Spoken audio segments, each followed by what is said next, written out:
Hello and welcome back to another episode of Friday Food Fight.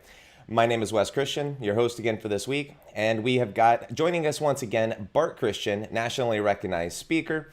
And we've got a very interesting topic this week. This week we're going to be diving into how to embrace technology. How do you get your staff to embrace technology? With the changes that we've seen over the past months, technology is something that's coming like a freight train. And we really need to look at different tools and different tricks that we can really use on a daily basis to help our staff understand the value, the why behind what we're trying to accomplish, and really embrace the change that we're implementing. So I'd like to welcome Bart Christian to the show again. And Bart, let's have you take it over from here. Well, thank you, Wes. It's great to be here, and I'm excited to talk about this topic because it's a topic that I feel so strongly about, and that's embracing change and making change really part of your team in a lot of ways. Because I heard an interesting quote not too long ago by a guy named Stephen Covey, and he basically said there are three constants in life: there's change, there's choice, and there's principles, and those things never change. What does change is your choice about how you're going to address change. And one of the things I think that we don't really realize in this society is that we've been through a tremendous amount of change. And I think as a baby boomer, a lot of times we look at we're viewed as being change resistant. But in so many ways, we're the change agents. We've been through more change than anybody in any generation in history. I mean, when I first started listening to music, it was records and 8-track tapes. And now we've got CDs and MP3 players, and it's on our phone, and those types of things. I mean, in your lifetime, you've really seen only the evolution from the CD to the MP3 player and the phone. I saw the change from 8 tracks to cassettes to digital tape, to those little bitty small discs, to the big disc, now the little disc. And so, we've seen a lot of things. I remember my first telephone. My first telephone was a suitcase. It literally was a suitcase that sat I remember that phone beside me. Yeah. And I plugged it in and threw an antenna up on the roof that was on a wire running across my lap, basically. So we've been through a lot of change. And I think that sometimes we the different generations view each other differently. The reality of it is there are so many things that are out there new that we've had to embrace, that the things we're going through now, as far as technology goes, should honestly be easy for most of us. It's not so much that it's simpler than it's ever been, but it's different than it's ever been, if that makes any sense. Yeah, absolutely. Now, when we're talking about embracing change, one of the things that I get a lot, and the reason I get it so much is because obviously we're introducing a brand new technology program with our school food handler platform to school nutrition professionals. Right. One of the things that I get a lot is, if this just isn't easy to use, then my staff just isn't going to use it. And I think that the ease of use is really a big thing these days. Would you agree with that? I agree 100%. And, the thing is, I think that it's a cop-out too in a lot of ways with some people when you talk about technology. And I just don't want to, it's not that I can't learn it. I just made a decision not to learn it. Because you did something that I thought was brilliant in a meeting a year or so ago when we had a group of ladies that were not, a group of staff, ladies and gentlemen, that were working in the cafeteria that were unwilling to kind of embrace wholeheartedly our school food handler program and the new learning platform. And you asked everybody to do something very simple. You said, everybody, how many people have a smartphone? Everybody held up a smartphone.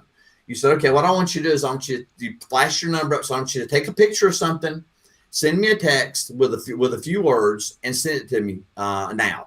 And they all did it, and boom, boom, boom, you got these texts. And then you told them all that they had just performed more steps to send that text than they would have to complete a lesson in the school food handler program. And miraculously, all the resistance went away in that district. The reality of it is, I think it's somewhere around 90% of people have internet access in the country. I think smartphones are in the 70 to 80 percentile number with all age groups. So when somebody tells you they don't understand how to do stuff, that this is too complicated, that's really a cop out for, I believe, that I just don't care to learn this. And Right. in this particular day and age, with what we're going through now with the COVID and the coronavirus pandemic, remote learning and access to that kind of information is only going to be found through technology. Right. And I think that that's going to be kind of the trigger that's going to push people over the edge in a lot of ways. Right. It sounds like you're saying that it's more of a willingness to accept it versus the ability to accept it. And Absolutely. and one thing I just thought of something. I've had my nieces that have been over at the house a little bit here recently, and I've got one niece that's 7 years old and Mm-hmm. another niece that is 5 years old. And it's amazing to me the amount of technological skill that they have. I mean, they have taught me how to use different features on our Apple TV and on their iPads and all these things because they've grown up with it. Right. But it's very interesting that I've got a 2-year old, and my 2-year old even knows how to turn the TV on and turn the Apple TV on.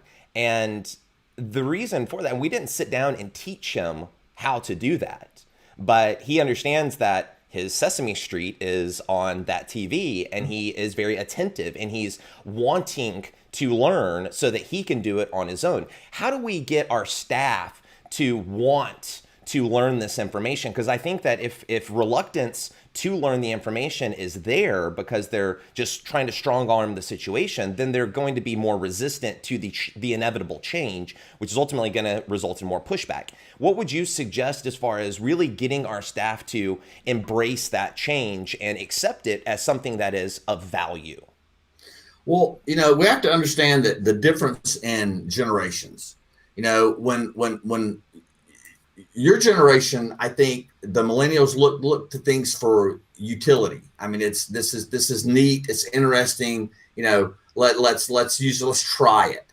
My generation, and to be honest with you, I'm 57 years old, and so the majority of people that are going to be in that block of workers right now are going to be in that millennial to that early millennial to baby boomer generation, and so my generation has to understand the usefulness of it. It has to be told why this is useful, that it has to be done. No, not this is neat and this is cool and this is something that we want to try. No, that's not going to work. This is useful to us because, this is useful to us because, let's just take training, for example, online training. This is useful to us because we can no longer have these meetings and we have to have X number of hours per year for professional standards for us to maintain our USDA funding. And this is the best platform for us to be able to do that. So suddenly I understand the why. I understand the usefulness of it. For somebody like you, so you might talk to somebody that's in your generation and go, hey, this is a pretty neat thing. It's kind of like Facebook. You can use it. It's very user friendly. There's all these little things, these little features that you've got. You have to understand how to approach people because everybody looks at learning differently. And that's why I think we've developed tools that kind of address all those different kinds of things, those different kinesthetic, auditory, those different types of learning. But you also have to address the different ways people accept information. And I think that's a big jump for some people and a big hurdle for some people.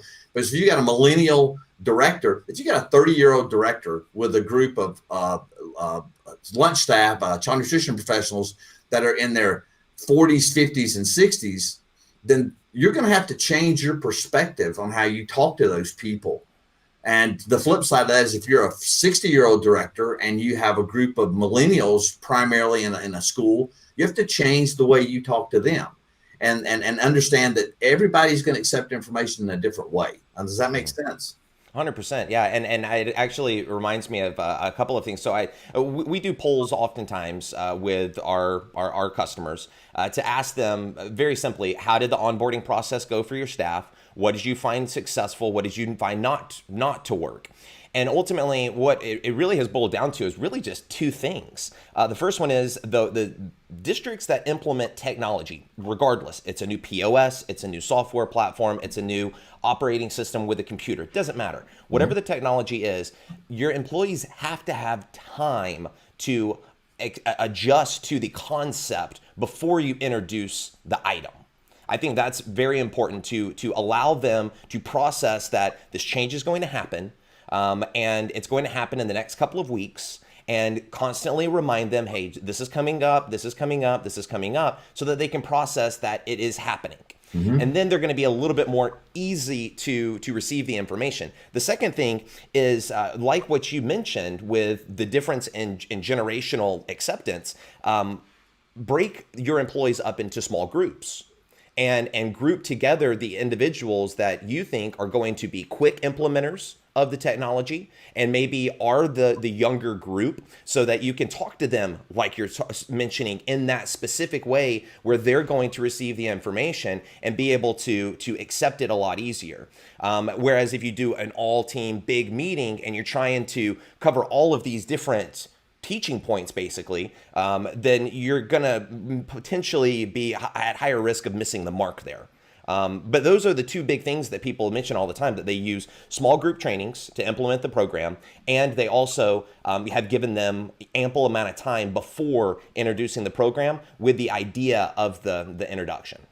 And that's such a big deal. I know I talk to people that implement POS systems and new technology like that, and they do that very thing. You know, they focus a lot of it in the school-based training rather than the big in-services, which obviously we're not going to be able to do much here in the next year.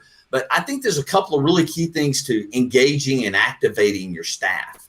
You know, the definition of engagement is basically to occupy somebody's attention. And the definition of activation is to cause them to do something, to cause them to make something fully operational. And so there's the key things about the different generations. And if I may, can I just kind of go through a couple of tips that I've got for Dylan? Okay. So, you know, number one is, if you want to engage and activate baby boomers, my generation, then you need to grant them responsibility that is equal to their authority. Okay. Meaning that if they're a manager, then they need to have some responsibility, because that's what a lot of boomers feed off of. You have to give them mentoring opportunities. That means that there may be, and when I say mentoring opportunities, I don't mean that the manager may not be the mentor in this particular situation. The mentor may be the brand new 25-year-old line worker who embraces technology. Well, that may be the person that becomes the mentor on this particular project. You know, so do that. And also, you know, don't poo-poo people's experience. You know, you can't look at older people and go, they just don't get it, because it's just not true. I mean, you know, like I just went through earlier, all the changes that we've been through, we do get it. It's just, and as I said earlier, I think boomers have been change agents. Gen Xers are change implementers, if that makes sense. Mm-hmm. You know, we've lived through change, and the newer so another thing is, when you're engaged in activating the Generation X group, you know, you want to be sure you have clear goals and expectations. They respond very well to goals. They allow for creativity. Don't be so stuck on, this is the way we're going to do it. This is, you know, I've got my training manual here, and we're going to go through these steps one by one. No, don't do that. Allow your younger generation to look at things, because they may say, well, you know, if we take it in this order, we can embrace it better, we can understand it better. Because we've all read training manuals that are just, you know, I think that's one of the things we've been sort of famous for with school food handlers. We've taken the complex and made it very simple, because you know, I think that we do overcomplicate things sometimes. And there's and be a mentor to younger people, but don't micromanage. Right. I know the thing that when you and I started working together, the biggest struggle that you and I had was the fact that I like to micromanage you. Mm-hmm. You know, for two reasons. You're my kid, and so that made my that father-son dynamic was interesting. But that's just my nature. My nature is to micromanage. And I found that working with younger people, that is a dead turnoff, and you can shut them down. Think about doing, like I said earlier, reverse mentoring. Let the younger people teach the older people. You know, maybe and set something up where you have a reverse mentor. Like I said, you got that 25-year-old brand new person who's walking around with a smartphone all day, who just embraces technology, understands it all. Let them be the mentor. Let them be the trainer. It'll empower them. It'll make them a better staff member. And it also will give the other people in the kitchen, make them understand, hey, well, my manager values everybody, not just, they're not looking to just tell us what to do. They value everybody. So, right. You know, those are some things to do. As far as when you're dealing with younger people, I think you need to not, as an older person, I have a tendency to want to try to talk like I know everything. That's my first inclination. And that is such a turnoff. I mean, I say, when you're talking with younger folks, if you don't understand, tell them you don't understand. Ask them for help. You'll be amazed at how helpful they can be if you'll just give them the opportunity. Right. Well, and we all, I mean, from my perspective, I mean, I'm in my early 30s, and I mean, we want to be helpful. We, we don't think that we know everything. I understand that some people may do that, but the vast majority of folks my age and just a little younger, we understand that we need each other.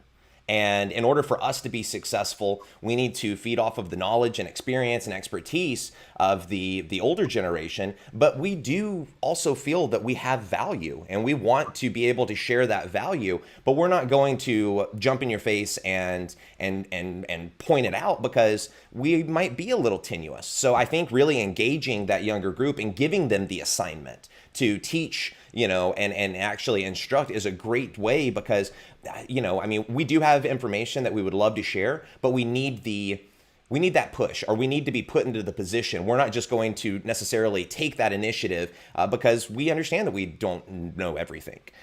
So I think that's a great tip to allow, Gen Xers and the younger group to really have that empowerment. Well, I think that there's a great quote by Warren Buffett, and Warren Buffett said this: it said, "Someone is sitting under the shade of a tree because someone planted it a long time ago."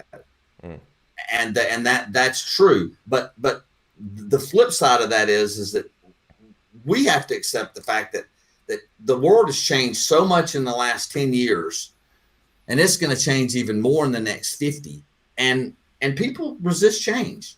I mean, people resist change. They resist, particularly if they don't understand why. When they invented electricity, when they invented cars, all those things which we just take for granted now, they were all resisted back in the day. Because that's just human nature. Human nature is to resist change unless they understand why. Mm-hmm. Yeah, I think that's the important thing, is really explaining the why before you explain the how. Mm-hmm. And I've heard you say that a million times. And I really have seen the value in that, with doing in-person trainings, doing remote trainings, doing webinars, and instructing people on different processes and procedures. It really is important to start off any conversation with, this is why we're doing this. And then you get into the actual step-by-step how. Now, let's talk about the actual how for a second. There's lots of different approaches to training your staff. I don't think that there's anyone that would disagree with that. Everyone's got a different perspective on what the best approach is. What do you think is a good tool or a good strategy for a director that's looking to introduce this to their staff? You're talking about just any technology platform? Any technology, just in general. What would you recommend as far as, should they create their own presentation? Should they use the company training materials that are provided to them? What would be a good approach with structuring that meeting and kind of a flow, if you would? Well, I think first off, when you talk about using the company provided materials, you got to be sure that the company provided materials are simple to understand. Mm-hmm. They're step by step. I know one of the things that you've done is with the training videos on school food handlers, you've created very short 3 to 4 minute quick tips about how to do it, with screenshots, with you moving the mouse around, showing people and telling people what to do. I think, if you've got tools like that, those are great. You want to be sure that your tools are user friendly. I think you need to understand the Rogers bell curve, and the Rogers bell curve basically says that about, you're going to have a very small percentage of people that are going to be early implementers that are going to grab a hold to it and jump into it full bore. And you're going to have about 50% that are going to lag behind and take and be resistant to implementation. So I think you need to build your training to that middle. You build your training to the middle. You don't build your training to the people that are going to embrace it like that. Mm-hmm. You don't build your training to try to drag along that 5 or 10% at the end that are just going to fight everything. And if you're a director watching this, you can name those people right now. but you build it towards that middle. And I think what you do in the middle is I came up with something called the slingshot principle about how to implement things. I think you focus on simplification at the beginning. You take very, very small things and you simplify it, and you address that lagging crowd. The other crowd's going to come regardless. You address the lagging, you simplify, you focus on how this is useful to them. Okay, how is this useful? How is this going to make your life better? Because you and I both know that we have trained and shown people much better ways to do things, but until we explained the why and show how it's going to help them, they didn't embrace it. Right. The other thing is focus on having accessibility to training on multiple platforms, meaning that if you have tools that you can have on a smartphone, on a tablet, on a computer screen. So if somebody wants a refresher or they want to watch it, maybe they're at the POS and they're trying to figure something out. It'd be great if they could pull up a quick video on their smartphone and walk them through it, or through a tablet. So you want to focus on are the tools available on multiple platforms to your staff, and also you have to have 100% commitment from the top. You can't have a director walk in and go, I'm sorry, we got to do this. The USDA is making us, the State Department's making us. I'm sorry. No, you got to have a director who goes, hey, I hope everybody that is embracing it 100%. You have to make sure that your supervisors embrace it 100%. If you're going to moan and complain about something, do it. And it's something that you've got to do anyway. Do it behind closed doors, not in front of your staff. Because your staff needs to see you being 100% committed. Because if you're 100% committed, they'll be 100% committed, or they're going to be a whole lot more committed than they wouldn't be. And you truly can fake it till you make it. And in some ways, if there's things you have to do, there's just things you have to do. It's like wearing a mask now. I mean, I don't know anybody who's going, oh my God, I can't wait to go out and throw my mask on. I can't wait. Nobody's doing that. But there's a commitment, a societal commitment by most people, and the rest of the people are sort of following suit because they feel like that's the right thing to do. And I think you find that with any kind of behavior. Right. Yeah, and I also think that just to piggyback on another item that you mentioned with the director buy-in of the program, I think it's also very important to follow up. If you have an expectation that something is going to be done on your own time, to make sure that you follow up that it was actually done. If you give them an assignment, something to read, take home, if it's an online training program or something that they've got to go through on the website, then you need to follow up and make sure that they actually did it. I saw an interesting statistic when I was getting prepared for this show that said that with an online tutorial-based training program, only 40% of people actually read and or watch the training material provided by the company on how to use the program, which is very interesting to me that 60% of people are just gonna, I love my wife, but she's one of the 60% that just clicks the X button. She, will get a new software, she'll get a new, a piece of technology, and she'll just X out of all the training material on how to use the product. And a lot of people, the majority of people, are in that same boat. So I think it's really important from a director standpoint or from a manager standpoint, if you are going to delegate the follow-up for this, to make sure that the follow-up is actually being done and that your employees are actually going through the training. Because if they don't know how to use the product, they're just going to get frustrated with it and they're not going to ultimately like it. So I think that's a really good, important tip as well. Well, I think that the thing that, two things are very important to have available. I think you need to have if you're doing education, let's take not a POS system. Let's take education, staff education. If you have staff education, it's very important to have a quiz component. Mm-hmm. You need a quiz component so that there can be discussion now, if you're doing it as a group setting or you're doing it as a individual, there should be something that a quiz that must be completed before you're able to click the check button. Okay. Mm-hmm. And it has to be completed and you have to pass it. So I know that, in our particular case, we've got 5 questions at the end of all our lesson plans, and you have to pass the test. You have to get at least 3 out of 5 right before you can go. Ours 5 out of 5 right. It's 4 out of 5. 4 out of 5. Close. You're all over it. You're all over it. I was right there. So you have to get the majority of questions correct, and that able to be advanced and show the lesson as complete. That's one thing. The second thing is that, with our team, with Southwest Training Systems, that's out every day in schools, seeing people. Our team goes in and reinforces the lessons that were done with school food handler. Okay. Mm-hmm. So I think it's very important to have somebody that's following up.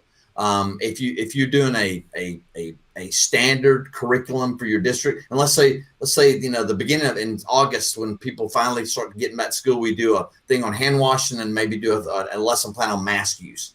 Well, as supervisors are going around, that should be something that they're quizzing people on and asking them about, and pick a couple of points, a little obscure out of the lesson, and be sure you're talking to them. But I think if people realize, people will value training if they realize you value training. But if directors or supervisors don't value training, meaning they don't follow up, then you get you kind of reap what you sow, and they're going to get what they deserve in that program. And then you need documentation. Mm-hmm. There's documentation. There needs to be some type of reporting, either electronically or some type of progress reporting, so a director can look and see progress of the staff. And I know those are things that you've developed, but those are very important. Those are very important, so that there is a follow-up tool, not just to go along with a follow-up mechanism, if that makes sense. Right. Totally. Absolutely. And now I think it's also important to note that not everyone learns the same way. No. And there's lots of different modalities, if you will, of educating employees. You've got your visual learners, you've got your auditory learners, and you've got your kinesthetic learners. Talk to us a little bit about the different type of learning styles that there are, and how we can, maybe implement the training in different ways to hit different people. Well, you've also got the impatient training, people that are impatient. And so now I think that so many tools that are out there today are built towards a course. They're built towards a course. They're meaning that it's an hour, 2 hour, 3 hour course. And that's, and you can have all the interactivity you want in that course, but if it's that long, there has to be a wide gamut of things. It has to be, it's really hard to hit the kinesthetic, a portion other than just pushing a button. I mean, that's about the extent of it. But the others, you're going to have things where you can print a lesson off. If you want to handle something, you can print a lesson off. We can sit around the table, because there's still people that like to print something off, like have it in, like to read it, like to scribble on it. But you also have to have things where you have audio versions, where there's, like, I know with what we've done and what you've been able to put together, we have, the old school PowerPoint, then we have the old school PowerPoint with an audio, and then we have the print version, and now we're implementing animations into it, so they're going to be cartoons almost, and then now we're beginning to do a lot of live training. We're having, we're going to be doing some live stuff, right? It's going to take lesson plans and live with you or I or somebody, an instructor standing in front of a screen teaching the lesson. And I think as long and that's all that's going to be in one lesson. So you're going to have all those options in one lesson. I think that's very important, so that you keep things fresh. Mm-hmm. Because what you don't want is, if you're going to really truly develop a culture of education in your school district or in your business period, you have to do just that. It has to be a culture. It has to be something you do regularly, routinely, that's monitored, that becomes a way of life. It means every other Tuesday, or every third Tuesday, or every Tuesday, we do a 15-minute training. That's just what we do. And that's what we do. And then that gets everybody in that mode. And that keeps things, because, I know that we're not having, I'm a speaker, and I speak to big groups all over the country, and I love it. I absolutely love it. But I do know a lot of directors who rely on that one-time big beginning of the year meeting to take care of all their training for the year. Mm-hmm. Now, I'm a good speaker, and people might remember stuff that I'm saying, But if I give them 5 points in August, come November, they're going to be lucky if they can remember 2, unless they bought my book. So, but that's just the way it is. So you have to constantly reinforce things as you go along. That's why that monthly, bi-weekly, or even weekly training for 15 minutes is so valuable to keep things alive in people's minds. Right. Yeah, I think you hit the nail on the head there, where you're talking about developing a culture around training versus simply checking a box. Mm-hmm. You can check a box and say, we did our training, we got our hours, but to really develop that culture of ongoing continuing education and really having well-trained staff, you've got to do what you're talking about and do the monthly, every other month, whatever it is. But there has to be some type of information that is provided throughout the course of the year, not just in that first back to school meeting. Exactly. And the back to school meetings are very important. I think obviously we live in a different world right now, but when things get back to normal, there's camaraderie, there's the ability for everybody to see each other and know that we're all in this together and we see each other and we're all on the same team. I think there's a huge value in that. And I don't want to poo-poo large meetings at all, because I think they're giant as far as team motivation and letting people know you appreciate them. It's that carrying it over. Mm-hmm. Yep. So in the last couple of minutes here, just to kind of close this out, do you have any kind of closing words or any last pieces of suggestions, advice, anything for our viewers? Well, the thing, I got the great opportunity a few years ago to sit down and spend a day one-on-one with a great man named Zig Ziglar. Mm-hmm. And Zig Ziglar said something that stuck with me. He said, you can get everything in life you want if you'll just help enough other people get what they want. Mm-hmm. And I asked him, I said, well, Zig, what does everybody want? He said, well, people basically want to feel relatively safe. They want to feel relatively secure, and they want to feel relatively productive.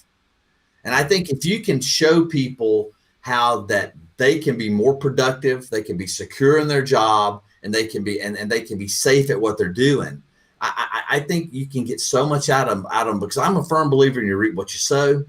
I'm a firm believer that our strength lies in our differences, not in our similarities. And if we can embrace those things and say, okay, we're all different. So how do we figure out how to work together? And the biggest way you figure out how to work together is to, instead of trying to make, Wes, instead of me trying to make you understand me, mm-hmm. how about I take a deep breath, mm-hmm. and I look at you and I go, my first job is to understand where Wes is coming from.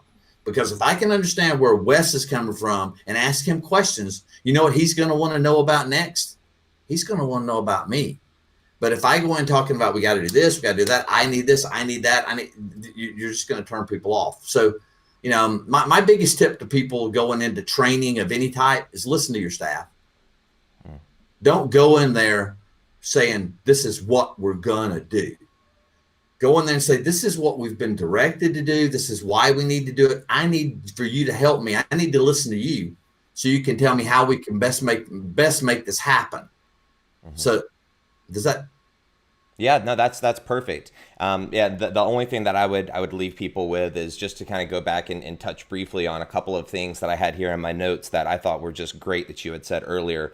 To start off, I had mentioned that, one of the things is give your staff time to understand that a change is coming. I think that's extremely important. Also do the small group trainings, break them out into the groups like you were talking about, where you've got, different people that are learning different ways, and really teach to the individual, just like what you just said, as opposed to just, trying to make people understand you, try to understand them and teach to where they're at. Mm-hmm. And then explain the why. Make sure that they understand why we're doing this. I cannot stress that enough. But a last bonus one, use the tools that are given to you also. Companies put training programs together to help onboard individuals in a step-by-step flow. Really encourage that and follow up with your staff to make sure that it's been done. And that I think will be a successful step-by-step plan for you to implement any type of new technology, regardless of what it is. Yeah, write down the words "how to" on a piece of paper, and walk outside and set it on fire. And come back in and write down the words "why to." because if you can understand, if you can get the people to understand the why they need to do it, the how will come easy. And because they'll embrace it. And, and the last thing, and I'm going to shut up, is the best laid plans of mice and men sometimes go awry. And you may put together the best training program. You may feel like you've got it all together as a director, and you walk in and you present it to your team and it doesn't work. Expect that. Don't be shocked by that. Be shocked when everybody embraces it and goes, this is great. Be shocked by that. Don't be shocked by the fact that you walk in and you have 2 out of 8 people go, I just ain't doing this. This is not, don't expect that. And don't be shocked and embrace it when it happens, because you need those 2 out of those 10 people. Yeah, absolutely. And you got to give it time. It takes time for people to come on board. So, well, thanks so much for being on the show again. It's always good to see you and chat with you for a little bit. Thanks for your expertise. And we will see you again next week. So thanks, everyone. This has been another episode of Friday Food Fight. My name is Wes Christian, and we'll see you again next Friday at 12 o'clock Pacific Standard Time. Take care.